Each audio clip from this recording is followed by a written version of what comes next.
Hi, I'm John Atack, and yet again, I'm delighted to welcome Karen De La Carriere. Hi, Karen. John, come here and get a hug. Hi, John. Good to see you. Good to see you. Yeah, always a pleasure. Hope you had a good Christmas. I did. All good wishes. You did? Yeah. Nice. I got to see all 4 of my children and my grandchild, so that's the main thing, you know. Oh. Family. Yeah. Yep. You got great boys, huh? Great sons. Yeah, I have 3 sons and a daughter, and you know, I'm very pleased because they all still like me. They all smile when I come in the room still, so that's all right. That's good. Nice. Yeah. So here we are, and you've sent me a few bullet points for us to talk about, and I think we start with the notion of authority and the supposedly charismatic leader, which is something I would like your opinion about, Ron Hubbard, on, you know, that this idea of him being charismatic and what that means, you know, that when I've now talked to many people who spent time with him, and it seems to me to be rather fake, the charisma, you know, that it was something that he switched on and switched off. He wasn't a genuinely lovely human being that everybody loved. You know, he was a bloke with rotten teeth who shouted a lot, which is not quite the same thing. So what was your experience of him in those terms, his compassion, his charisma? Yeah. First of all, in the years I was on the Apollo, he was treated like a god. Just, there was so much altitude for him. If somebody had a 5-minute little interlude talking to him, they would run down, because he was on promenade deck, his research come down and say, oh my God, I just had 5 minutes with the Commodore and I'm floating on clouds. Wow. And people go, wow, you were with him for 5 minutes, you talked. So he did have huge meltdowns of rage.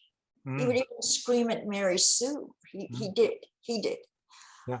And my counseling room was exactly behind a partition of his research room. This was his research room, and my auditing room was neck to neck behind it. And every time I came out, his office was all glass, see-through. So as I walked down the promenade deck, I would always look to see if he was at his desk. You know, he would be all folders, paperwork. He'd have his naval cap on, which hid this big lump. He wore a naval cap to hide a bulbous cyst. Yeah. And you know, I thought the world of him when I was there. I thought he was just a genius. I watched him carefully, and I thought his way of evolving questions to, I thought he was great. I was truly sucked in. Now, I didn't see the outpoint of his bellowing and screaming. Yeah. I didn't see that. How is that a leader of a new age religion? I didn't connect the dots. The mindset when he screamed and carried on was, people are really screwing up. They're making him mad. What are they doing to make him so mad? It was an immediate thought of that. Did I tell you? I told you the little story of how he ordered one of his messengers to throw a shoe at his own daughter. Did I tell you that story? You did, yes. That was Diana. Yeah. Yeah. It was so more and more he leaned. Ken Urquhart, I got to hand it to you, was not in agreement with certain Hubbard things, and he realized Ken Urquhart was not going to be a molded puppet. So he moved away from Urquhart, his personal communicator, and relied more and more on the messengers, who were young kids, 12 years old, 30, they would do anything. If he said, take off your shoe and hurl it at someone, they would do it. They were kids, 13, 14-year-olds. So he transitioned more and more leaning on the messengers. Charismatic, well, he had a huge presence. When you were with him, he was not daydreaming or thinking of anything else. He was focused on you. And he had a kind of high affection that he radiated, an affinity. And people found this irresistible. It was nothing to do with sexual. It was just intense interest in who you were and so on. And I think that the charismatic definition that people give, well, many big shots in the world have been described as charismatic, no matter what they no matter what they did. Would you agree? Yeah, absolutely. Charm is one of the characteristics of the psychopath. The ability to make somebody feel loved and welcome, and to the way that they will apologize to be forgiven and then immediately do the same thing again. And if you look at it, the sociologist Max Weber is often cited on the subject of charisma by people looking at authoritarian groups, because he pretty much put forward the idea that charisma is something you give to people rather than something they broadcast. And I do tend to differ on that. I think there are people, I think Hubbard faked it. I don't think he actually liked anybody, given his reaction when Quentin died, his own son. I don't think he really loved anybody, given that the way that he pushed Mary Sue away after she'd gone to prison to save him. I don't think he felt affection, but he knew how to pretend it. He knew how to act and get people to believe what he was doing. I do believe that he did believe in his work. I don't think... I do as well. Yeah, he actually believed. One thing about Hubbard was he was predictably repeatable. In other words, certain things set him off, and the messengers knew exactly certain things would trigger. You could predict his roar and his slamming. I had to laugh when I read my SP declare. I should really publish it on the internet. It's both Marty and Mike Rinder found it so boring. They said, Karen, it's not worthy of a blog. There's nothing there. Absolutely nothing. It was a boring thing. Oh, she upset people. She yelled. I thought, my God. How scary being yelled at by Karen De La Carriere. I said, oh my God, this person was not on the ship with Hubbard. Hubbard was the personification of a screamer. A scream. He had a screamer identity, because screaming and bellowing to the point where the ship's rafters could shake with such he had a lot of strength, a lot of tenor in his voice, a lot of resonance. And they're putting in an SP declare one of my main crimes was I created turbulence because I yelled. Oh, oh boy. Anyway, so go ahead. So you said a charismatic leader has charm. What was the point there?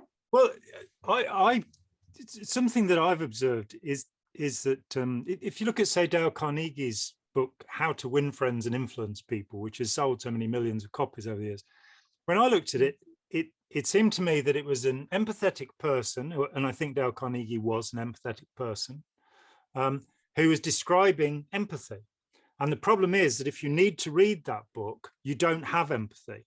So it's a very good tool for people who are sociopathic or predators to learn how to mimic an empathetic behavior. And that's what I see. I mean, I remember interviewing John McMaster, the world's first real clear, as Hubbard called him. And he was he was surprised when he came to know Hubbard closely and spend time around him, which from 65 to what, about 1971 or something, 70, he spent quite a lot of time with Hubbard. And he was surprised that he had a public persona and a private persona. And they were so different that in private, he would find Hubbard crying. He would find Hubbard saying that he'd failed, that it didn't work. And yet in public, he had this bonhomie, you know, he could put forward this personality. And that makes me think about, I think it's in the Data series where he says that all you have to do is assume the beingness of something. And he talks about being the station manager of a railway station, that when all you have to do is assume the beingness and bully people. And I must admit that when I was in Scientology, I kind of went, so all you'd have to do is assume the beingness of a philosopher and a great psychologist. You wouldn't have to do any work. And it seemed to me that Ron Hubbard did a lot more assuming the beingness than actually understanding things deeply. And he was trying, I remember when I first met Jerry Armstrong in 1984, and he put forward this point, he said Hubbard was trying to cure himself. And that when I then went through the claims of cure in Dianetics of Modern Science of Mental Health, they were all things that Hubbard had a problem with. So it's got short-sightedness, but not long-sightedness, for example. It's got bursitis, which I'd never heard of, you know, the between a muscle and a bone, the lubricating. And he had bursitis in his shoulder. It's got asthma. And of course, he and David Miscavige, both asthmatics. And looking at the list later on, it was sort of, this is about him. You know, when he talked about terror stomach, he was somebody who had purportedly had ulcers, though they were never found on X-ray, according to the Navy records. But he had indigestion all of the time. And it's sort of, then the depth with which he did things, you know, that if I'm looking into something, I want to know who the experts are on that subject. Hubbard seemed to be more the kind of, what does the Reader's Digest say, or what does this magazine say? He didn't seem to research anything in serious depth. When I looked at Reiss and Trout, Positioning the Battle for Your Mind, the book, which the marketing series is meant to come out of. It's one of the first things I read in Scientology at age 19. And because he'd said, this is the book, I went and read the book. And he'd misunderstood the book. He quite evidently didn't understand what positioning meant. And that made me think that he was maybe not taking enough time to understand things. And as I've come away, there's a superfice. He is a man who is pretending to be a war hero, pretending to have studied with gurus, pretending to be a nuclear physicist, and maintaining that pretense. He's also a man who's pretending compassion for humanity, in that he doesn't really, as I said before, he doesn't really seem to have liked anybody. Even you know, when he was at St. Hill and he'd be going on about Reg Sharpe, my dear friend Reg Sharpe, that lasted about 3 years. And Reg was still there. You know, when I left in 1982, he was still living on St. Hill Green. And when asked, why don't you move away? It must be so traumatic. He said, well, I'm waiting for them to move away. I'm afraid that they're still there and Reg isn't. But he didn't seem to keep friends. He didn't seem to be able to maintain relationships. That's true. And I think that's because people saw behind the public face and, you know, lifted up the peak of the cap and saw that there was a great big lump underneath, the sebaceous cyst, which he didn't dare have lanced because he was scared. He was scared of doctors. He didn't have his teeth done because he was scared of dentists. And yet there's the pretense of this incredibly brave, heroic character, you know, who actually put on costumes to become the Commodore, to become the artist, to become the musician. It's fakery. You know, that's my view of him. Hubbard he really tested my power to forgive on the way he treated David Mayo. David Mayo was the hero of mine this lifetime. And David Mayo saved his life. And the way he allowed that issue, the story of a squirrel, to come out on David Mayo, and the way he went up, he absolutely knew everything RTC and OSA would do to just, this was arguably his best friend. He made Mayo the head of all of technology. Yep. You know, and so it's true, even his best friends were often slaughtered, just completely Yeah. The other thing about Hubbard was he was obsessed with psychiatry and slamming psychiatry and bad naming psychiatry. There's a system within Scientology's computer area called INCOM, and they have a program where you can put in one word. If you put in the word psychiatry, and the system will pull up, I think it's called SIR, Search Information Retrieval. Yeah. Search Information Retrieval. Yeah. Put in the word psychiatry, and every word Hubbard ever said on psychiatry, whether in green volumes or red volumes or flag would get, page after page would be pulled. So you could see it with one click of a mouse, every reference on it.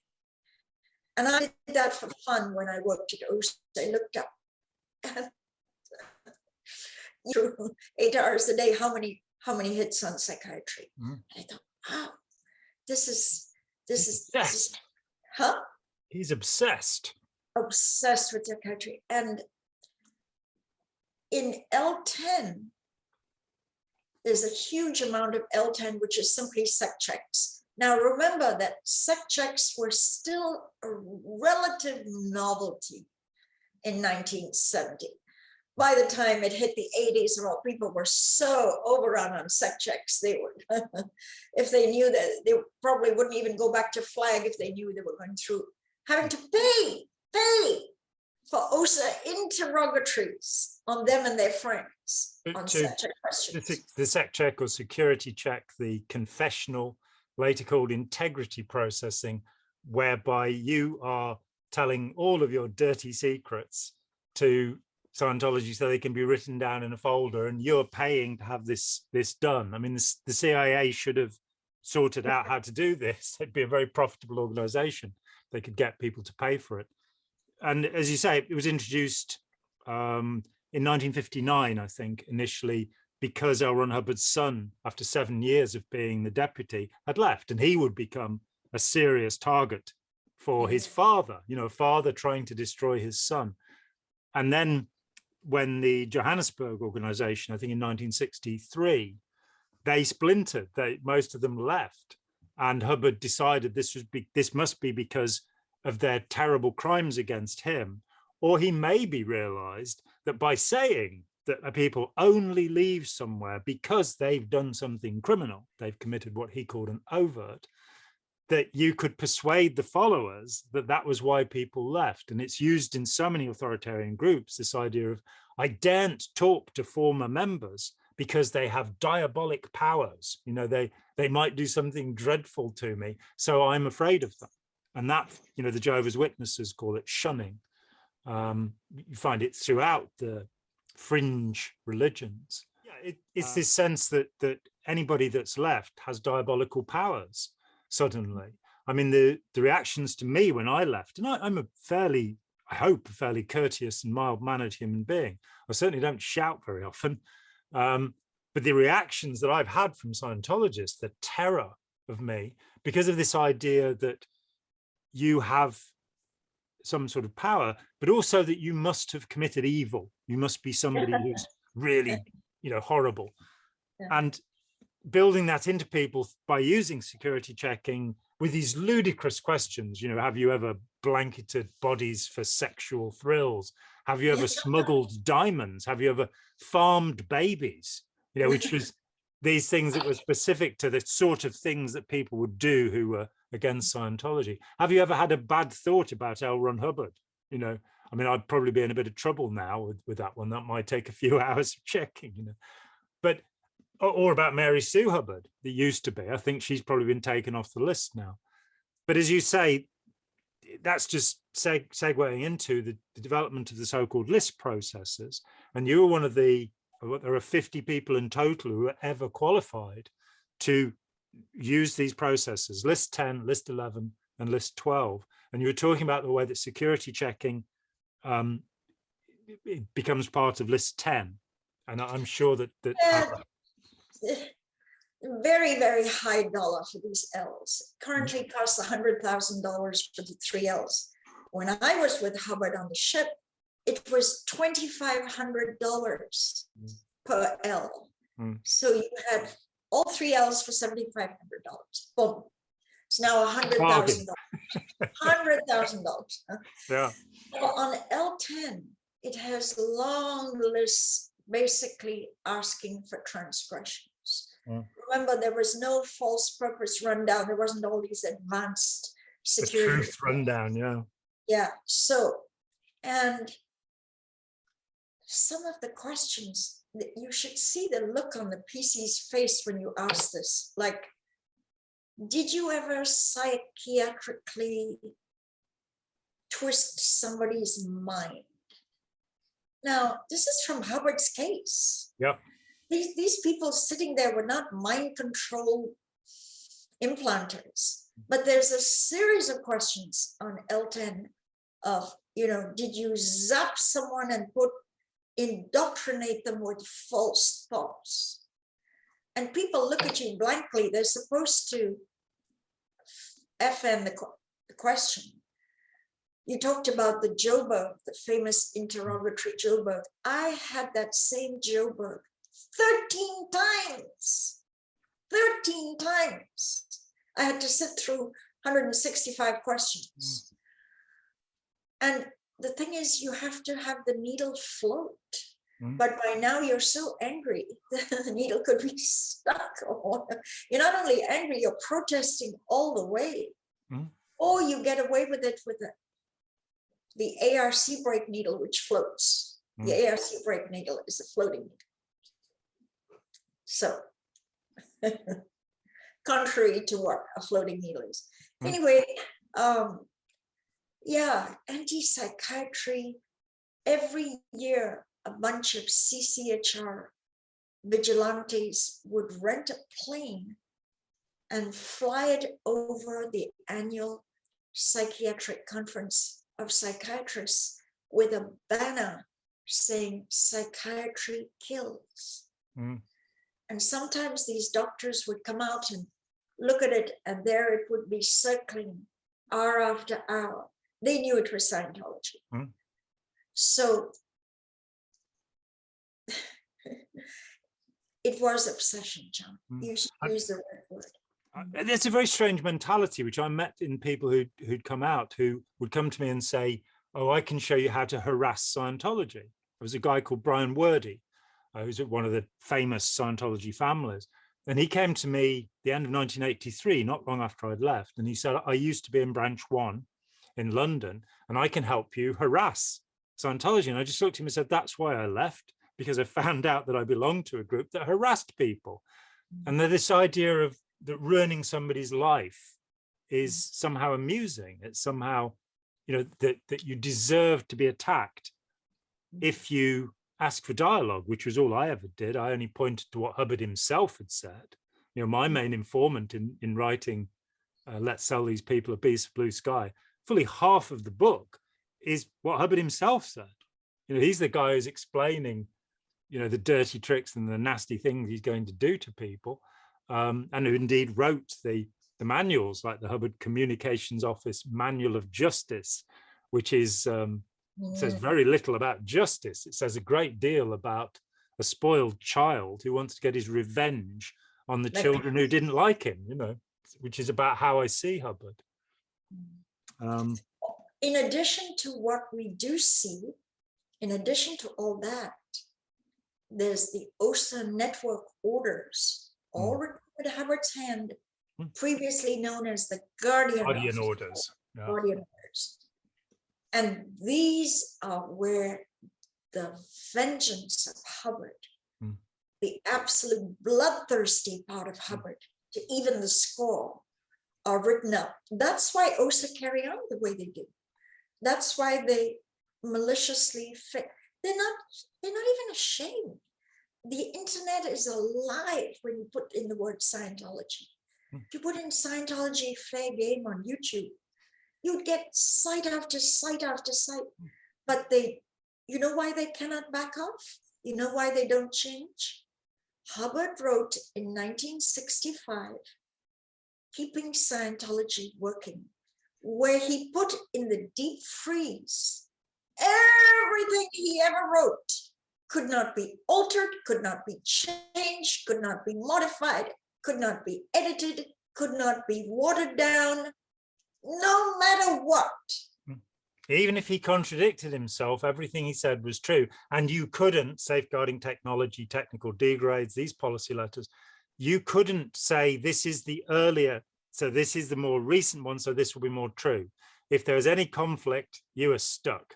And it is a fantastic way of stopping people from thinking. And I believe he said that somewhere, but I've never been able to find the reference again. I thought it was false data stripping, that you basically put up two opposing ideas and somebody won't be able to think anymore. And in Scientology, it happens so often. You know, somebody asks for a refund, you always give them a refund. Somebody asks for a refund, you never give them a refund. Both of these things are sad. Some idiot has said that you should only indicate a floating needle if it is between 2 and 3.5 on the tone arm. He was that idiot. The bulletin where he says that is actually nestles next to the one where he calls the person an idiot for having said it. And those double binds hold people in. So when I found out that he had a filthy temper, I think it's okay to say it these many years later, my great friend Ira Chaleff worked for me briefly in an artist agency I was running in 1982 in East Grinstead. And one day he screamed his head off at my wife. Oh, she wasn't my wife, then she would become my wife. And because she hadn't sold anything for a week. And he called her a suppressive and told her that she was trying to ruin my life and all this. And I hovered outside the door, kind of going, this is a Hubbard aide. This is somebody who worked very closely with Hubbard. What on earth is he doing? And so when I got to sit down with him, which was a few days later, I said, where is it written that you do this? And Ira put his head in his hands and started crying.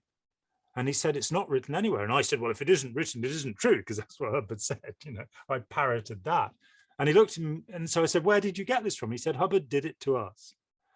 And that was a very significant moment for me, because my view of Hubbard was as somebody who was seeking to be a Buddha, somebody who had learned to release, you know, emotion, who would not be caught up in these things. And then I talked with Harvey Haber about the tech films and how terrified all the crew were of this screaming maniac. You know, if he when he went to sit down one day and the messenger wasn't there with the chair behind him, and so that messenger then did, you know, probably 2 years in the Gulag on the rehabilitation project force. I found out that he was a furious man, and at that point, my belief started to slip, because I have no respect whatsoever for people who rage and lose their temper. You know, I have no respect for myself if I lose my temper, let alone anybody else. So finding that out, I mean, Peter Warren, the first time I met Peter Warren, he told this story about the day he arrived at the flagship, and he'd done something that upset somebody, so they put him over the side of the ship on a plank with 2 ropes to paint the side of the ship. And it got dark, and he's standing there, and he's never met Hubbard. And he suddenly hears this voice above, and it's Hubbard saying, you know, what are you doing down there? And he said, oh, I did something wrong. I'm painting the side of the ship. And I'm waiting. I'm sat in the audience at this talk, waiting for him to say, well, Hubbard say, he hasn't got a security harness on. What are you doing? You know, pull him back up. What a stupid thing to do. And instead, Hubbard says, put the lights on so he can see what he's painting. It's like, there you go. He's, you know, he really doesn't like people. And I think if you're going to found a religion that's going to save the world, the first step is you have to like people. You know, you have to want to save them. Well, kindness, forgiveness, benign, loving kindness is not part of Scientology at all. There is no compassion in Scientology. There is no compassion. There's no such thing as making a mistake in Scientology. There are no errors in Scientology. There is only willful, evil purposes to destroy Scientology, that you would have made that silly error.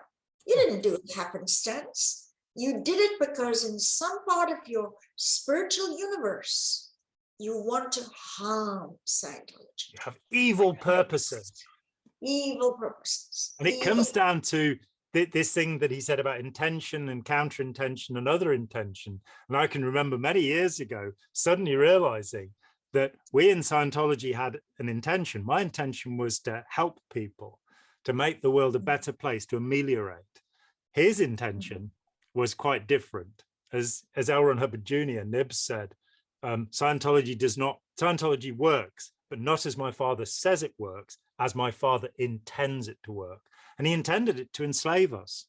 He intended it to make followers who would worship him. And he was successful. Yeah. Oh boy,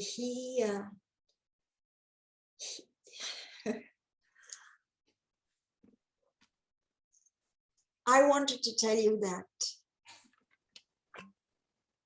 you are not allowed to criticize or even query something Hubbard has written, because if you do, the retort is, what do your materials state? Yeah. Because no verbal discussion is permitted. See, you talked about the contrariness of Scientology. There's a great friend of mine on the board, ex-Scientology message board, and he talks about the Hubbard law of commotion, which he says for every single Hubbard doctrine, he can find a completely opposing, contrary action or doctrine. For example, Scientology in its glorious fashion says, man has an inalienable right to the creation of his own kind, meaning you cannot take away the right of a person to be a parent. Inalienable means you cannot take it away. Yet abortions were wholesale for 25, 30 years and are still done, mandatory, but done under the very light, very secretively. A recent blow mentioned, they're still enforcing, coercing abortion. So what Hubbard said, he writes the policy, what is greatness? Forgive your enemy. And then he writes the fair game of the guardian officer. Right. Let's look at what is greatness, because it's written in March 1966. And if you go back 2 weeks before that, there are a series of policy letters called Attacks on Scientology are issued. There are 4 policy letters. The first, I think, on February the 14th, the last on the 18th. One of them is broad public issue. Everybody can see it. And it says, advocate total freedom. That's all you do. Then layer by layer, you get underneath until you've got the find out who is attacking us and find or manufacture enough threat to stop them. And at the same, within a couple of weeks, we've got what is greatness. And this is where we see, this to me is the significant aspect of Scientology. Hubbard always talks about there being, it's a 2-terminal universe. Everything for him is positive and negative. Now, the rest of us can see there as a spectrum. There are many shades of gray. There are also many different colors and hues. In fact, the human eye can recognize 80,000 colors and hues. He only recognizes black and white. That's all you've got, positive and negative. And the whole of Scientology is built on that. All of the goals, problems, masses of the reactive mind are positive, negative, to be, not to be, what have you, that are implanted. And he uses this technique and he builds upon it and sees the world in this way. And of course, he gets the Scientologists to see the world in this way. So that in the end, there is right and wrong. If you go to the back of Science of Survival, his second book in 1951, which was actually put together by Richard DeMille, but from Hubbard's notes, he lifts something from Count Alfred Korzybski, the founder of General Semantics, which is you've got the will of God, which is single-valued logic. You've got right and wrong, which is dual-valued logic. And then you've got infinity-valued logic. I never saw any infinity-valued logic in Scientology. I saw the will of Ron, and that was it. So if you disagree with him, then, you know, you're not self-determined anymore. You know, if you disagree with Ron Hubbard, then you're wrong. And yet by doing Scientology, you will become ever more self-determined, ever more capable of agreeing with Ron Hubbard, who happened to be wrong, by the way. You know, it's not black and white. I'm glad you said this, because cults very much think in terms of black and white. Polarization. In reality, there are a million shades of gray in almost anything. I think I told you in an earlier video how David Miscavige stood on the stage, all his perfectly coiffed hair and his perfectly coiffed suit, and he said, "You are either with us or against us. You're not allowed to be on the fence, or you're not allowed to think about it or investigate." Black and white means you're 100% this way or 100% that way. That in itself is very misleading. Yes, entirely. A million shades of gray in everything, and good and bad in a lot of things. The thing is the percentage of bad far worse than the percentage of good. And then you look to Hubbard himself, and he, in an axiom, says goodness and badness, beautifulness and ugliness are alike considerations and have no other basis than opinion. So he denies the reality of good and evil, which is a very dangerous place to go, as Adolf Hitler proved by taking the works of Friedrich Nietzsche and saying, beyond good and evil, as Nietzsche called it. So Hubbard has those contradictions, and they just never end. And they trap you, because if you think that he is wiser than you are, then you just go along with what he says. And that's pure authoritarianism. What we want is a society where people can think for themselves, make decisions and speak their opinions. And that's what we thought we were buying in Scientology. But we were buying the very opposite. That's the two-terminal thing, that on the one hand, he's saying, advocate total freedom. Everything will be fine. And on the other hand, he's saying, go and nail my enemies.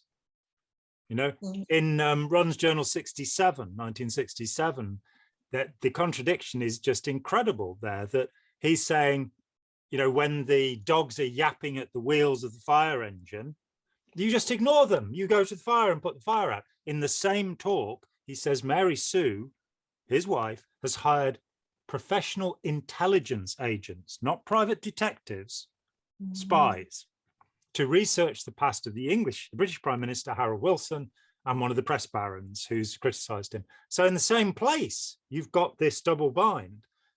When I found that that's often the case, and it stops us from thinking. For some reason, the human mind has problems with these contradictions. So you go, I'll just trust Ron. I'll just do what Ron says, rather than going, this guy's not trustworthy, which was my ultimate realization, that he couldn't be trusted. And if he couldn't be trusted, nothing of his technology could be trusted. So you have the independents out there who are saying, yeah, we know he was a rascal and a scoundrel and a liar, but we're going to become operating thetans. We're going to be exterior from our bodies. We're going to have superpowers, because this liar told us that if we gave him a lot of money, we would have. Do you have them yet? No. How many years have you been trying to get them? I've been doing this for 40 years, and you still don't have the superpowers that he promised. There's something very wrong in this picture, A moment ago, we talked about Hubbard's law of commotion. For everything he ever said, there is an equal and opposite reaction. That you just used is a real buzzword. They've done they do lots of surveys, and they found out that freedom was a real, if they could pitch freedom, people would fork over cash. Freedom from the bank, freedom from your compulsions, freedom from collaboration, meaning freedom from sales pitches. Yes, freedom. And the word freedom is almost limitless. It's quite a word. And yet in Scientology, day by day, the longer you're in, the more you're trapped, whether you're staff or public. Who you can talk to, who you cannot talk to, who you can socialize with, who you can even like. You can't give a like on Facebook. That is controlled by the hierarchy and big brother of the management of Scientology. You're more and more trapped. you're forced to come in for interrogatories. You're ordered, HCO, or you are hereby ordered. There's no freedom in that. You have no power of choice. And then you're threatened with an SP declare. So this pitching you, come to Scientology, will free you and give you more freedom, is a 180-degree backflip. You get more and more trapped. In 1992, I published this booklet, which is called The Total Freedom Trap. And it starts, I don't particularly advocate it anymore because I've written a thing called Scientology, the Cult of Greed, which is for people who've not been involved. But I use two quotations at the beginning of it. Scientology is a religious philosophy in its highest meaning as it brings man to total freedom. Ron Hubbard, Religious Philosophy and Religious Practice, 21st of June, 1960.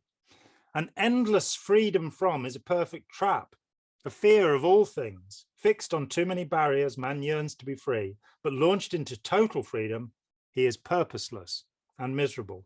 Ron Hubbard, The Reason Why, 15th May, 1956. So this contradiction runs along. It could also be said, and it has been said, that liberty, equality, fraternity, the French revolutionary slogan, which comes from the author Rousseau, who was a very strange man.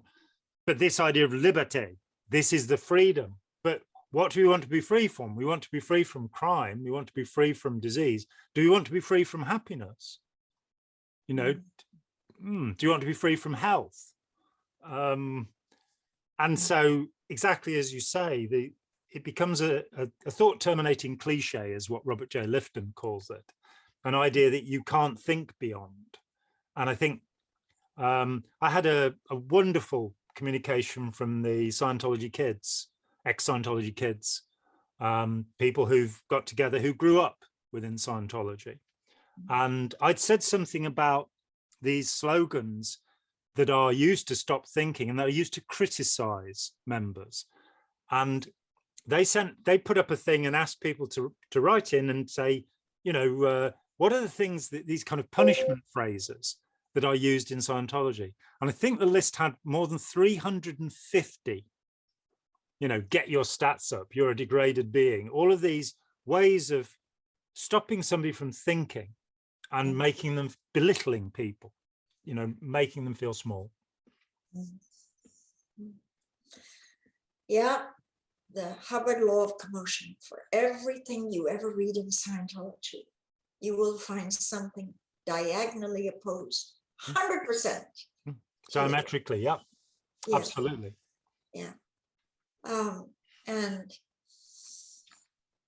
people believe, John, they give their life's work, their life's earnings, not only empty out everything they have in the bank, but give out future money that they're going to earn by going back to work and work hard on credit cards, money they don't even possess, but they're going to be getting in that money. It's already belongs to Scientology, who never ever reveal that they're sitting in the back room with $3 billion cash. Yeah, which they beg of you to take out a second trustee. Yeah, and they're not going to use those funds to the good of humanity. They're going to use them so that David Miscavige can drink, Blue Mountain coffee and distilled water, and pay their lawyers and private investigators to firewall and protect them from criminal charges. The bills they have for lawyers is astronomical. It's multi-million dollars a year. Well, the two guys that the agency that were watching Pat Broker, they watched him for, I think it was 24 years, Tony Ortega found out, and the bill was $11 million to watch them. I was told in 1993 by the head of investigation in the UK that she was aware that £2 million had been spent in the 10 years up to, 9 years up to then, harassing me. To no effect at that time. They got there in the end, but the bills, I believe, for the time suit alone were $20 million, and to achieve what? What they've largely been doing is buying buildings around the world so that when the next property crash happens, they'll lose most of their money because, and it will happen because it happens every sort of 20 or 30 years. It is that essential thing. I remember talking with Otto Reiss, who was a good friend of mine years ago. Sadly haven't heard from him for a long time, but he still really absolutely believed in it all. Of course, I don't believe in any of it. I think it's a nonsense. If anything good that Hubbard said, he stole from somewhere else, and I've written a paper called Possible Origins for Dianetics in Scientology to show where he stole it from. So I look, as he says, you look at the original source of an idea if you want to understand it, and he's not the original source of any of the the few good ideas in Scientology. But Otto still really believed in it all. But he agreed with me when I said there is no compassion in Scientology. He said, and that is its failure. That how can you create a system that's meant to be based upon communication and affinity when you have no affinity? When what you actually care about is controlling people. And it is that people, yes, they borrow. I talked with a guy who'd borrowed, I think it was £35,000 towards a new building. And he was told that he would have a parking space for all eternity, So it's not bad, considering how expensive parking can be, And he was now out of Scientology, and I was saying, well, you can get your money back. And he was, I'm scared, I don't want to try and do that. And so he was working 2 jobs so that he could pay off the money he'd borrowed to pay for a parking space for all eternity. And my heart just goes out to him. He was a lovely man, and he'd been scammed. He'd been dragged in this thing. But there is something a lot worse than that. In 1993, I was asked by Lawrence Wollersheim and Bob Penny at FactNet. I became briefly the president of FactNet, the Fight Against Coercive Tactics Network, the first database on coercive psychology made available to the public in the history of humanity. And Bob did an incredible job. He was a remarkable man. Lawrence promoted it, was quite brilliant. But they said, what's the suicide rate in Scientology? And I spent a few months, I investigated 38 cases. And I then looked at the real membership of Scientology, which at that time was probably about 40,000. I mean, we've got statistics from the inside, which show about 25,000, about 3 years ago. And back in the 80s, it was about 25,000 at its peak. After Jeff Hawkins had done the Dianetics campaign, it was perhaps 40,000. And the suicide rate in Scientology, when compared with national rates in the US and the UK, was about 10 times the normal rate. So that's the worst thing, that it drives people to death because it doesn't work. And it then persuades people that they're wrong, that the reason it didn't work was because they didn't apply it properly. And, I think people, messengers and other people say Hubbard tended to go dark after that very bad motorcycle accident he had when we were on the islands in the Mediterranean. Yeah. But I will tell you, I did that Class 8 course more than once and listened to the tapes more than once. In 1968, when Hubbard ordered people thrown overboard every day. And took photographs of it and published them in Audits to Number 41. So there's no doubt it happened. But for a minor error, you were 5 minutes late. 4 stories down. That's how high you were thrown from promenade deck, and it's equivalent to in a building 4 stories, and you were plunged into water. Is always cold, but there would be feces drain off from different ships. This wasn't pure swimming pool chlorinated water. This was oceanic.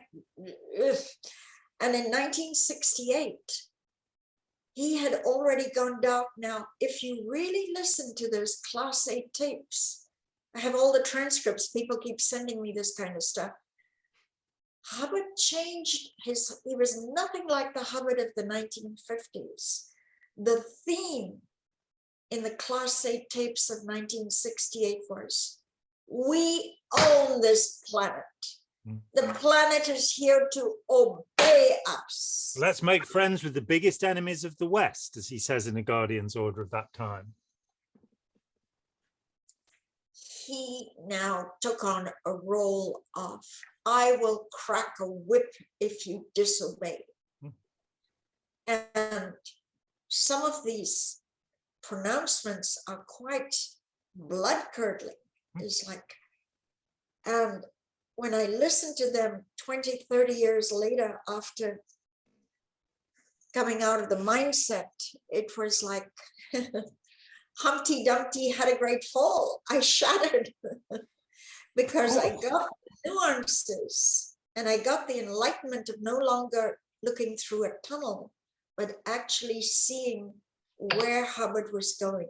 He did want Scientology to take over the planet. He had political motives. Yes. There was no longer some genteel thing to help people get better. This is 1968. And earlier in this show, I talked about how Hubbard was repeatedly predictable. Well, that's not really true because he gradually did worsen.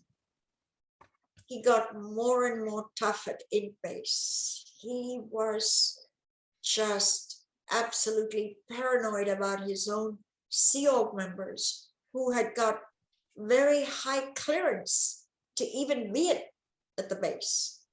And there was more and more punishment, more and more. You couldn't go home to sleep in your own bed. You were to sleep out in the fields. I mean, you couldn't eat the normal food. You would eat leftover stuff. It was just punishment, punishment, punishment, abuse, abuse, abuse. And to this day, the word Scientology is synonymous with abuse. Yes. Abuse, domination, control, authoritarian. These now, the word Scientology on the internet is synonymous with their darkness. And I'm very happy to be able to meet with you once a month, whenever it is, just to re-emphasize. So people, lurkers who watch all this, and maybe have a family member getting lured in, please learn Scientology in the main, even if they give you a little huff and puff and a little win and a little happiness transitory, a day or two of feeling bright, you pay the price in blood. Absolutely. And I talk from being a true believer for 40 years. I didn't get into Scientology because one day I was going to speak. I wanted it to work. Oh yeah. I wanted to believe it. And you gave everything to it. To be a winner. 20 years I slaved. Before the Sea Org, I slaved for them at St. Hill, being their power auditor. I mean, if you count how many years, I was 20 years full-time beating the drum for Scientology's survival. No. And what I got was the loss of my 27-year-old son due to Scientology vengeance, cutting him off from me. So he had no medical and he died. And a bunch of hate pages with preposterous things. Well, they spew. Which incite me to make more videos and more revelations. Anyway, John, I just always enjoy it. You truly say so much in one sentence. I even learned, I thought I knew everything, but even now I learned from you. Wonderful. Well, likewise. Wonderful to see you again, John. Let me round up with a quotation from Ron Hubbard. And this is from 1967, so the founding of the Sea Organization. If anyone is getting industrious, trying to interbulate or upset or stop Scientology or its activities, I can make Captain Bligh look like a Sunday school teacher. There is probably no limit on what I would do to safeguard man's only road to freedom against persons who, disdaining Scientology processing, seek to stop Scientology or hurt Scientologists. I've got an earlier handwritten one this is again is this little booklet, sell this, The Cult of Is Greed. that the one where folks he bashed the teeth in Yeah, his this is handwriting? where he says, I will beat their teeth in personally, signed L. Ron Hubbard. So that viciousness is, especially when he's saying, you know, I mean exactly what I say. You must do exactly what I say, in his kind of safeguarding technology, technical degrades, keeping Scientology working, all of these things. You know, and then you go to the responsibilities of leaders, the Simon Bolivar policy, where he's basically saying, well, the leader doesn't need to know everything. You know, he's got to have lots of blackmail material, but if you need to do something nasty on his behalf, this is evil. And it's not making people superhuman. It's not making people good, moral, kind, compassionate, and decent. This is an awful scheming con man who is entrapping people into his web. So that, and I'm pretty sure of this now, that his intention was to be revered as a god, which I said in Blue Sky in 1990. It was very funny because Marty Rathbun had this revelation on his blog a few years ago that, oh, Hubbard was trying to be a god. And I just wrote to him and said, read this book published in 1990. Please read it, you know, please actually see that somebody has actually trod this road to total freedom from Scientology before, you know, and it might be helpful. But still, he was a bad man. And we've hopefully done something to enlighten people about that, and maybe help some people not get involved with it, and help some other people to disentangle the control that he's put into their minds with this terrible system. And as ever, it has been a tremendous privilege and a tremendous pleasure talking with you, Karen. And we'll meet again in John, 3 weeks' time. Yeah, John, you know, there's an insider leaking to Tony Ortega. Have you read those insider? I don't really read anything that's to do with Scientology anymore. I use it to exemplify authoritarianism. Scientology is falling apart inside. These are very important leaks. These are the last days. Wow. And I'll go and have a look. They're worth a read. The last 10 days, there are 3 posts, and they're from the inside, and they're amazing. Okay. But everything that we have hoped and dreamed about, it can't exist in its current form. No. How can it cannot prevail. Anyway, John, it's lovely meeting with you. My final words is this: if you would like John and I to answer any questions, if you've had like, we don't know if we're missing about like something you've been wanting to know, or you need clarification on, or you have a little story to tell us and you want it amplified to ask, do they do this all the time, or is this unique? Anything at all. Put your questions in the comments, or write to John, write to me, and we will be happy to take up what's on your mind. Thank you, and bye-bye. Happy New Year, everyone. And if you want to tell your story, go on to I Got Out, hashtag I Got Out, and tell your story there, because people need to know about it. This is the Me Too movement for ex-members. You're welcome. Yeah. Oh, yes, Happy New Year, everybody. John, love to you. Huggies. To you as well. Yeah. Bye-bye. Bye-bye, everybody. Bye-bye. Hi, John here. Thanks for watching. We'd appreciate it very much if you would click like, as well as subscribe, and click the bell for notifications. Every dollar helps, and we welcome new patrons on Patreon, or you can make a one-off payment with any currency through PayPal. Thanks so much.